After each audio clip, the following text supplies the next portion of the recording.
The SOS reached the Deathworlders. They sent a warship instead of mercy. The signal came in broken pieces. It was not a clean distress call with coordinates and a ship registry. It was noise first, static, interference, the kind of electromagnetic mess that happens when a transmission tower is partially destroyed before the message finishes sending. The communications officer aboard the UES Iron Meridian pulled it from the background radiation of open space almost by accident, the way you might notice a whisper in a loud room not because it is loud, but because something about it is wrong. She cleaned it up. It took 4 minutes.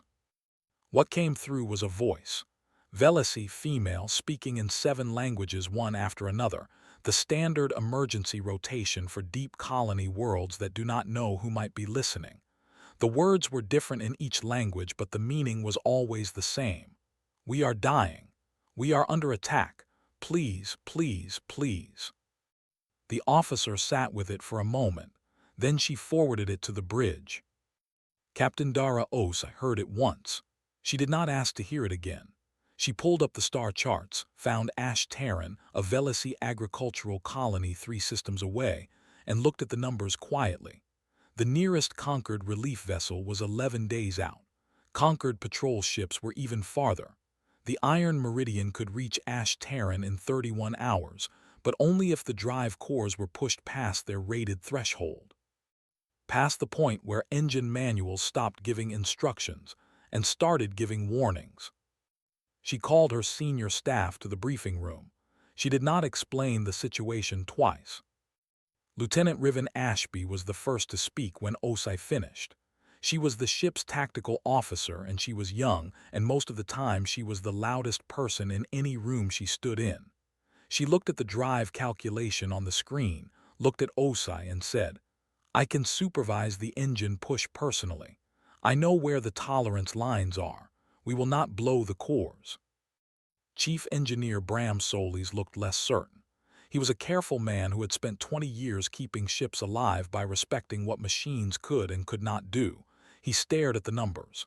He ran the math 3 times while everyone waited. Then he said, quietly, "It will shorten the drive life, maybe significantly. And if we hit any navigational interference mid-jump, the buffer margins are thin." "How thin?" Osai asked. "Uncomfortable." Osai nodded. She looked around the table. She did not ask for a vote. She did not give a speech. She simply said, "We push the drives. Ashby has the engine room. Solis, I want you watching every number that moves. We leave in 12 minutes. Nobody argued. That was the thing about the Iron Meridian's crew that outsiders always found strange when they heard about it later. Nobody argued. They simply moved. Medic Sergeant Fola Adun spent the 12 minutes before departure downloading every piece of Velocity biological data the ship's medical database had, which was not much. The Velocity were not a species that had a lot of documented medical emergencies on record. They were farmers. They lived on calm worlds. They did not require extensive trauma databases. Fola read what existed, flagged the gaps, and began constructing a rough field triage protocol based on educated extrapolation. She had done this before with 2 other species she had never treated. Both times, she had figured it out. Ambassador Sue Wenley had not been supposed to be on the Iron Meridian at all. She was a diplomatic attaché catching a transit ride to a trade summit on the other side of the sector. She found out about the course changed the same way everyone else did, when the ship lurched into its jump sequence, and the intercom informed all non-essential personnel to secure themselves for extended drive stress. She went to the bridge anyway. Os let her stay because Sue had the kind of calm that suggested she had been in worse situations and survived them through stubbornness alone. The jump lasted 31 hours and 40 minutes. The drive cores ran hot the entire time. Ashby did not sleep. She stood in the engine room and watched gauges and made small adjustments and talked to the machinery the way some people talk to animals, quietly, without embarrassment, as if it could hear her and might respond well to being treated with respect. On the surface of Ash Taran, Counselor Drev-On was in a basement that had once been a food storage facility and was now functioning as the colonial government's emergency command post. He was old, by Velasi standards. He had governed this colony for 19 years. He had never once in those 19 years believed that something like this could happen. The Scrath had come on the fourth morning without warning or declaration. They did not send communications. They did not make demands. 3 assault carriers had simply appeared above the colony and begun their work. When the confirmation came through that a ship had responded to the SOS and was on its way, Drev-On felt something loosen slightly in his chest. Then his aide told him the ship's designation. He looked it up. He stared at the description for a long time. UES Iron Meridian, human, frontline warship class, crew complement 140, armament listing was long. One of the younger staff members said, very quietly, "They sent soldiers." Drev-On did not know how to feel about that. He had wanted a hospital ship. He had wanted people with medicine and food and calm voices who knew how to help a population in shock. What was coming was a warship crewed by beings from a planet that had spent 1 billion years trying to make life impossible. He stared at the ceiling and listened to the Scrath tearing his colony apart and thought, at least someone answered. 3 seconds after the Iron Meridian dropped out of faster-than-light travel, every sensor on the bridge lit up at once. Ash Taran was below them, a green and gold world that should have looked peaceful from orbit. It did not look peaceful. It looked like something had taken a handful of fire and pressed it against 3 separate points on the surface, and the fire had not finished burning. From this distance, the colony's largest settlement was a smear of light and smoke visible even through cloud cover. 2 Scrath assault carriers were on the far side of the planet. A third was on the near side, close enough that the Iron Meridian sensors locked onto it before the crew had finished processing what they were looking at. Lieutenant Ashby read the targeting data out loud in a flat, professional voice that did not match how she felt at all. The Scrath carrier was bigger than the Iron Meridian by a significant margin. It had the characteristic angular geometry of Scrath construction, all hard edges and asymmetric bulk, designed by a species that did not care about elegance and cared very much about mass. It had already begun rotating toward them. The Scrath did not hail, they never did, they simply began targeting. Osai said, "Battle stations." She said it the way someone might say past the water, without urgency, without alarm, as if this were a thing that happened and she had long ago made her peace with it. The crew moved in the same tone. No one ran. No one raised their voice. Every person went directly to where they needed to be and did the thing they had practiced until it was not a thought anymore. Down on the surface, Counselor Drev-On was watching a secondary communications feed that one of his younger staff had managed to tap into, a rough visual relay bouncing off one of the colony's surviving satellites. The image quality was poor. He could see 2 shapes in orbit, one large and angular and one that was smaller and moving. The smaller one was moving fast. "It is not running," his aide said, unable to keep the confusion out of his voice. Drev-On watched the smaller shape accelerate toward the carrier instead of away from it. He had no military background. He did not know tactics, but he understood the basic logic of the situation, and what he was watching did not match it. "No," he said slowly, "it is not." The battle lasted 22 minutes. The Iron Meridian did not try to destroy the Scrath carrier. She slipped inside its effective firing arc, used the planet's gravity curve to complicate the bigger ship's targeting solutions, and hit the carrier's propulsion array with focused strikes until the carrier began listing. The 2 carriers on the far side of the planet responded and moved to engage. Os let them come to a point, then broke hard in a direction that forced all 3 Scrath vessels to choose between chasing her and maintaining their orbital position over the colony. They could not do both. They chose to chase. She did not let them catch her, but she did not run far either.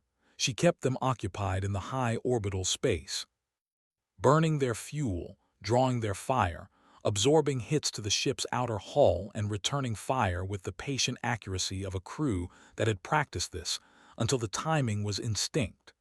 2 crew members were injured in the first exchange. Neither injury was life-threatening. Fola Adun treated both of them in under 10 minutes without leaving the medical bay. After 18 minutes, the lead Scrath carrier broke off. The other 2 followed.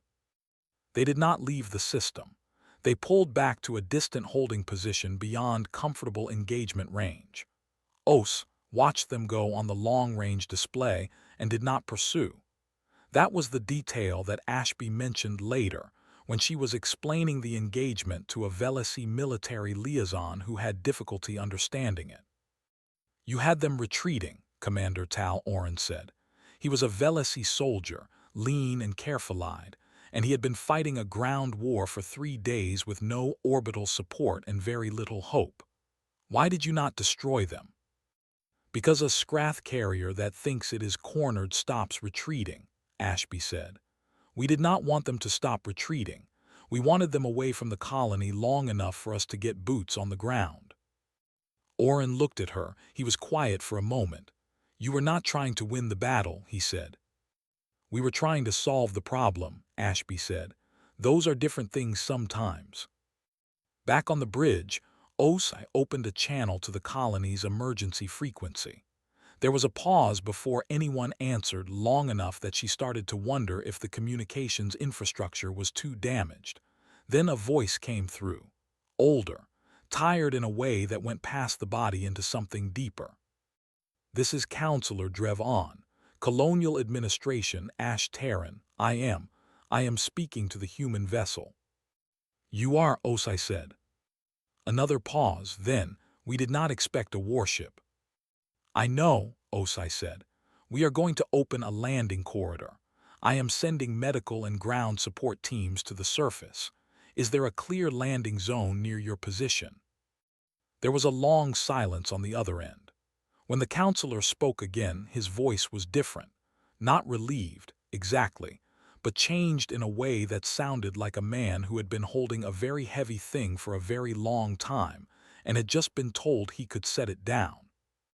"Yes," he said, "there is." The first thing Fola Adun did when the landing craft touched down was step out into the smoke and immediately start scanning everyone within reach. She did not wait for introductions. She did not wait for the diplomatic formalities that Ambassador Sue Winley was already beginning somewhere behind her. She moved through the crowd of Velasi survivors with her scanner out and her kit open and her eyes moving constantly, doing a kind of rapid triage that the Velasi had never seen performed before.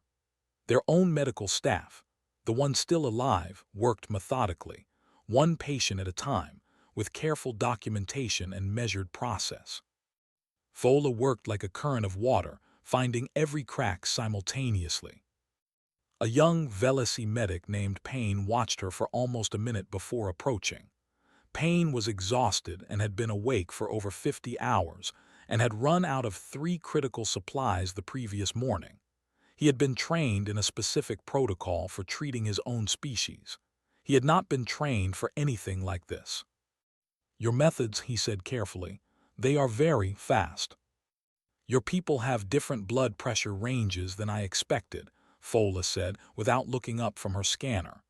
"Your average is lower than the database listed. Were these numbers recorded during peacetime?" Yes, I believe so." "So the baseline is off. That changes my threshold for flagging circulatory stress." She finally looked at him. "What are you most out of?" He told her. She went back to the landing craft and came back with a crate. Then she stood next to him and began explaining what was in it and how to use the parts she thought would cross over to Velasi physiology and which parts to avoid entirely because the interaction profiles were unknown. She did this while also continuing to move through patients. Payne decided after 10 minutes that she was either the most capable person he had ever met or operating on a level of controlled chaos that only looked like competence from the outside. He was not sure the difference mattered. On the other side of the landing zone, Ambassador Sue Wenley was sitting across a folding table from Counselor Drev in the shell of a building that had lost its roof, but kept its walls. Sue had brought tea from the ship, actual tea, in a sealed container, still warm, because she had learned over a long career that the ritual of sharing a warm drink crossed more cultural gaps than most translation software. Drev accepted the cup and held it in both hands and looked at it for a moment. "I have to ask," he said, "what does your government want in exchange for this?" Sue looked at him steadily. "Nothing." The counselor's expression shifted into something uncertain. "That is not how these arrangements typically work. A military intervention of this scale requires authorization, agreements, resource compensation." "The captain made the call," Sue said. "She heard your signal, she came." "That is not an answer." "It is the complete answer." Sue wrapped her hands around her own cup. "I understand that does not make sense in your framework. I am not asking you to understand it yet. I am asking you to let us help." Drev was quiet for a long time. Outside, somewhere in the smoke, there was a distant sound that was probably a Scrath patrol probing the perimeter. He had become used to that sound over the past 3 days the way you become used to a chronic pain, not comfortable with it, just no longer surprised by it. "Why a warship?" he finally said. It was not quite a question. "Because we were the only ones close enough," Sue said. "We pushed our engines past safe tolerance to get here in time. One of our crew members has not slept in 31 hours because she was personally monitoring the drive cores to make sure we did not blow up on the way." The counselor looked at her. "She did that voluntarily." "She suggested it before the captain could ask." Another long silence. A younger aide sitting at the far end of the ruined room was watching the exchange with wide eyes.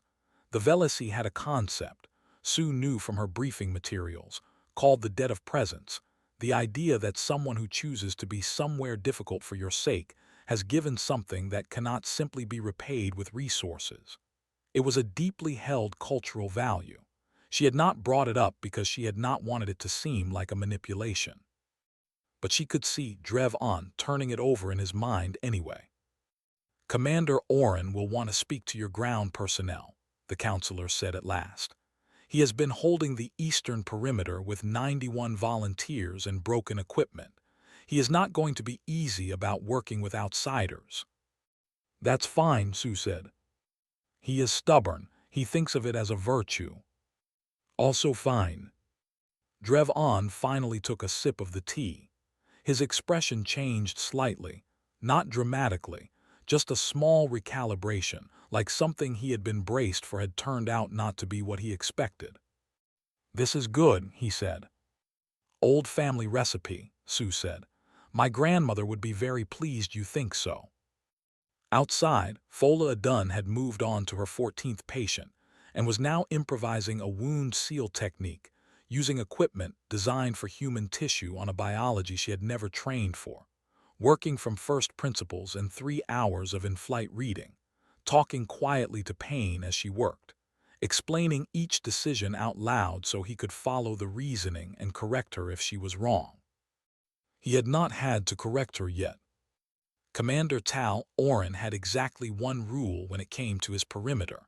Nobody moved without his order. He had built that rule over 3 days of hard experience.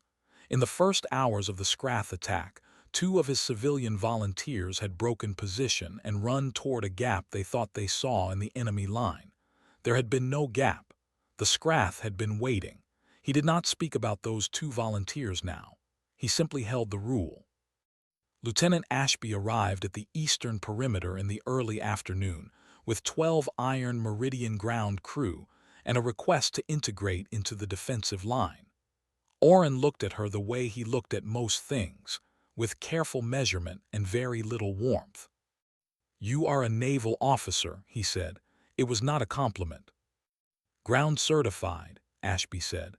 "All Iron Meridian crew cross-trained for surface operations. We have been doing it since before I was born." Oren was not immediately impressed by this. He gave her the section of the line that covered the least strategic ground, a long, flat approach with good sightlines that was the least likely to see action, a test position, a place for people you were not sure about. Ashby took it without complaint. She set her people into the existing positions, walked the line herself, asked Oren's volunteers 3 questions each: names, field of view, what they had seen in the last 6 hours, and then settled in. The first Scrath push came 4 hours into the night. It came from the west, which was Oren's position, and it was heavy. Ashby heard the engagement begin and did not move from her assigned section. Her people did not move either. Oren had not told her to move. She held the line. The push broke after 40 minutes. Oren's volunteers held. When the comms came back up, Ashby's voice was the first non-essential transmission on the frequency. West flank, do you need medical rotation? I can release 2 of my people to cover your wounded extraction. Oren hesitated for 2 seconds. Then, yes. That was how it started. By the second Scrath push, which came from the east and was aimed directly at Ashby's section, Oren was already watching her frequency. The push was a probing action, lighter than the first but faster. The Scrath moved in short bursts and changed direction in ways that made targeting difficult. Ashby adjusted her people's firing lanes in real time, calling adjustments in a calm voice that Oren found unsettling, because it did not change pitch regardless of what was happening in front of her. The push was stopped, clean, no losses. Oren walked over to her position when it was over. He stood next to her and looked out at the quiet dark beyond the perimeter. After a moment he said, "You changed the firing lanes before the push started." "I noticed the approach pattern," Ashby said. "The Scrath were scouting us 2 hours before they moved. Small motion at the edge of sensor range. I adjusted for where I thought they would concentrate." "You guessed." "I made an educated prediction based on observed behavior." Oren was quiet. "Our people do not have that kind of training." "They have 3 days of combat experience," Ashby said. "That is worth more than training sometimes. I have been learning from them all evening." She paused.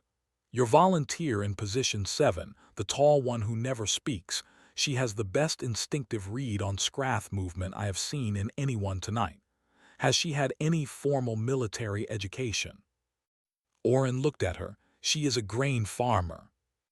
Ashby nodded slowly. Earth had a lot of those too, people who learned to pay attention to things that might kill them. That was the moment Oren stopped measuring her. The third push came before dawn, and it was different. The Scrath did not hit the perimeter. They went around it entirely and struck the colony's water processing core from the south, a direction that nobody had fortified because it was considered too exposed for a ground assault. The core ran the filtration systems for 80% of the colony's remaining population. Oren and Ashby figured it out at the same time. Ashby was already on the frequency to the Iron Meridian. Oren was already reallocating his people. They did not argue about who was in charge. There was no time, and also, somewhere in the past 20 hours, the question had simply dissolved. Fola Adun got the call that the water core was under threat while she was in the middle of a procedure. She finished it, 4 minutes, clean closure, then handed off to Payne and went to the emergency comm station. She received the casualty count projection that Ashby sent her and prepared accordingly. She did not express how she felt about the number. She simply prepared. In the basement command post, Counselor Drevon received the report about the water core and understood immediately what it meant. If the Scrath took the filtration systems, the colony had perhaps 8 days before the public health consequences became unmanageable. The humans had bought them orbital safety. They had stabilized the perimeter. But this was a different kind of attack, not a military strike but a slow death with a delayed timer.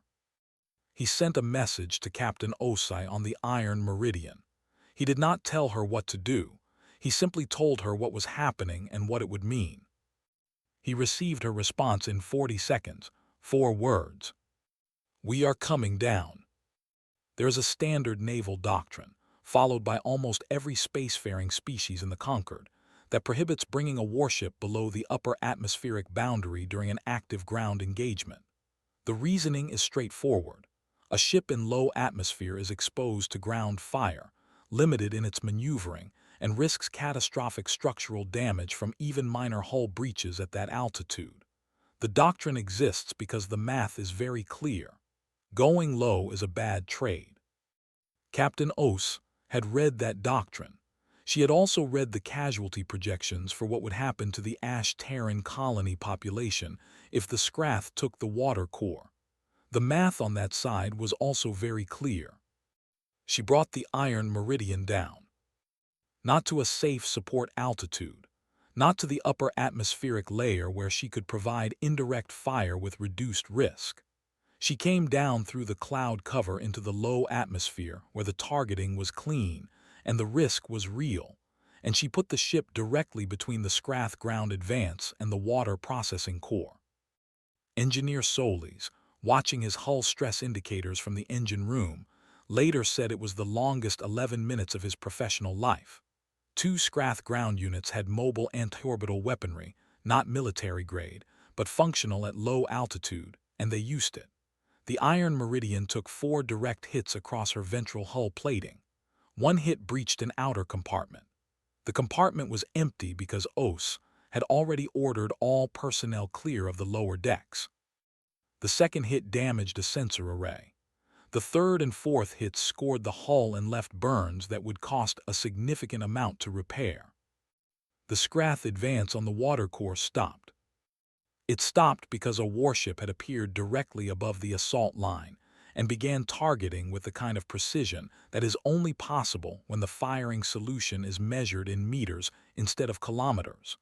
The Scrath units moved to cover. 2 of their armored vehicles were disabled before they completed the repositioning. The rest fell back to a distance that took them well out of effective range of the water core. Os pulled the ship back up to safe altitude once the advance broke. The hull damage was significant but not critical. She did a full systems check, received the reports from each station, and recorded the structural damage in the ship's log with the same flat professionalism she used to record everything. Then she sat in her command chair for a moment in the particular quiet that follows a crisis, and breathed. On the ground, Counselor Drevon had watched the whole thing from the observation window of the command post. He had watched a warship descend through his sky and place itself between a Scrath attack and the thing the colony needed to survive. He was old enough that he had thought he understood how the world worked, how decisions were made, what people were willing to risk for whom, where the limits of obligation ended. He had been wrong about some of that. When Osai came down to the surface 3 hours later to meet with the colonial leadership, Drevon was waiting. He looked at her directly and asked the question he had been carrying since the battle ended. "Were you not afraid? Bringing a ship that low, your crew could have died." Osai thought about the question carefully. She did not give fast answers to serious questions. "Yes," she said, "I was afraid." Drevon waited. "On my world," Osai continued, "everything in the environment was trying to kill you for most of our history. Predators, disease, weather, other people. Our planet is not gentle. It never was. Fear was not something we could afford to simply feel. It had to be useful. We learned to feel it and keep moving at the same time.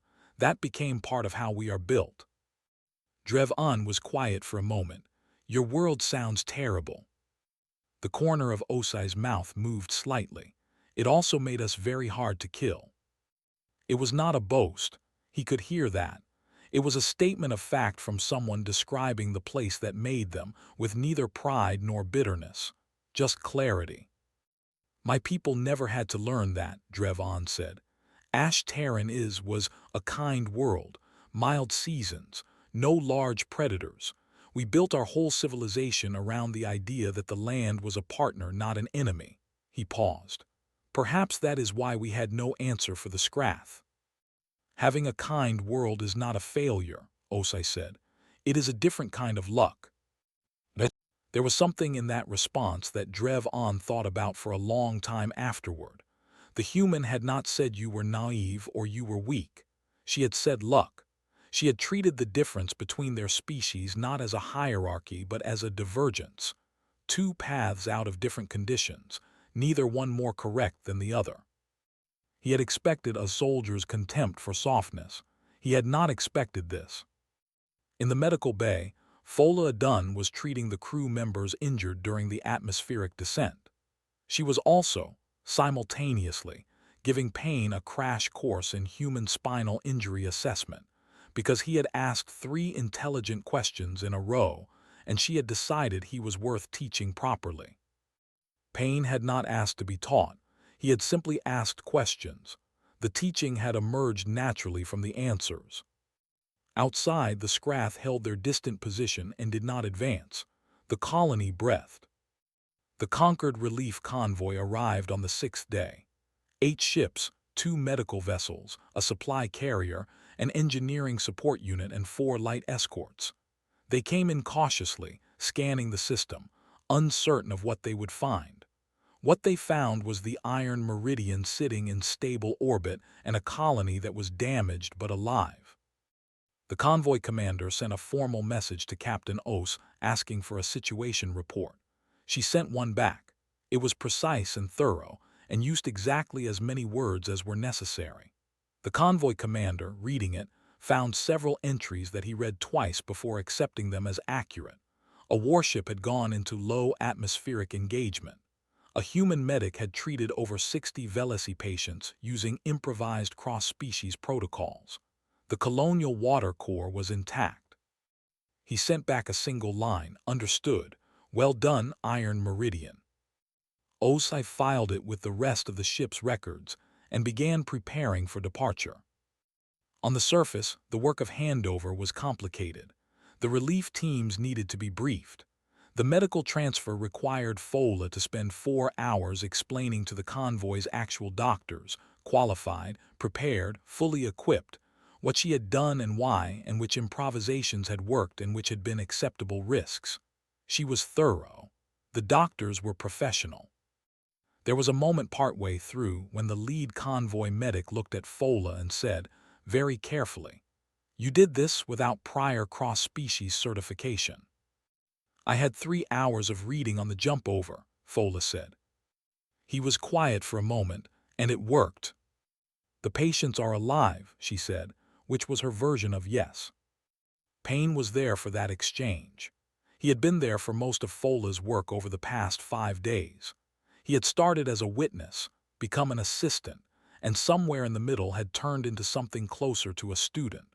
When the handover was complete and Fola began packing her equipment, Payne stood nearby with an expression that he was not quite managing to keep neutral.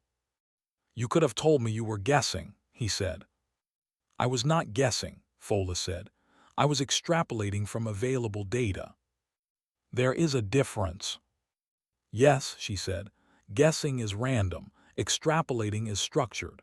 The structure can be wrong, but at least you know which part to fix." He thought about that, then, "I would like to learn more of that, the structured kind." Fola looked at him for a moment. Then she wrote something on a card from her kit, her contact information and a reference code for the Iron Meridian's shared medical database, the parts that were cleared for external access, and handed it to him. "Send questions," she said. "I will answer them."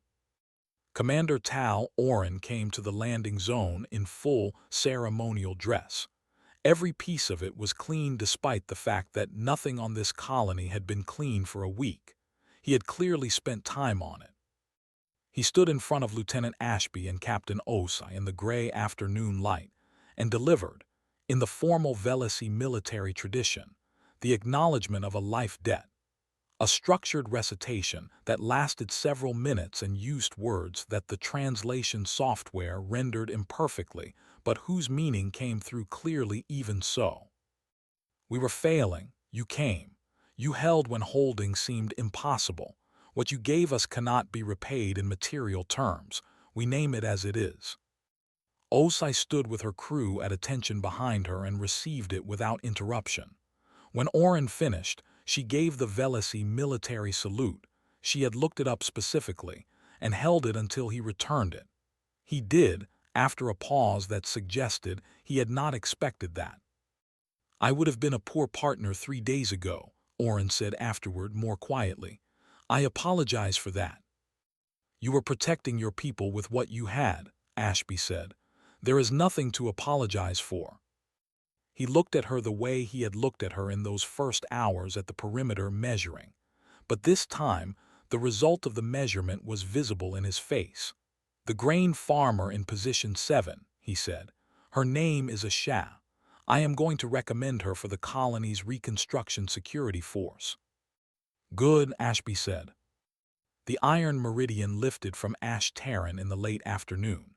The planet fell away below them slowly, the burn marks still visible, the smoke still rising from 2 places, but also the lights of the colony's main settlement showing clearly through the thin cloud layer.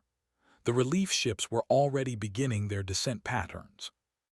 In the ship's main corridor, a crew member had written something on the damage report board near the engine room, a board normally used for posting repair priorities and parts requests.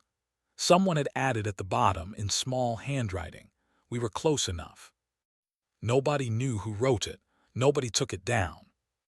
Counselor Drev sent his final message to the Iron Meridian as the ship prepared to jump. He had been composing it in pieces for 2 days, starting over, setting it aside, returning to it. In the end, he did not try to be eloquent. He simply wrote what was true. "When we sent that signal, we hoped for kindness. We did not expect soldiers. We did not understand that in your species those 2 things are the same. We do now." The Iron Meridian jumped. The light of Ash Taran's star vanished behind them. The crew settled into the quiet rhythms of a long transit home, routine checks, small repairs, the particular low-key exhaustion that follows days of high pressure and comes as almost a relief. I read the counselor's message once. Then she saved it to the ship's personal log under a heading she created for the occasion. She titled it simply, "Why We Go."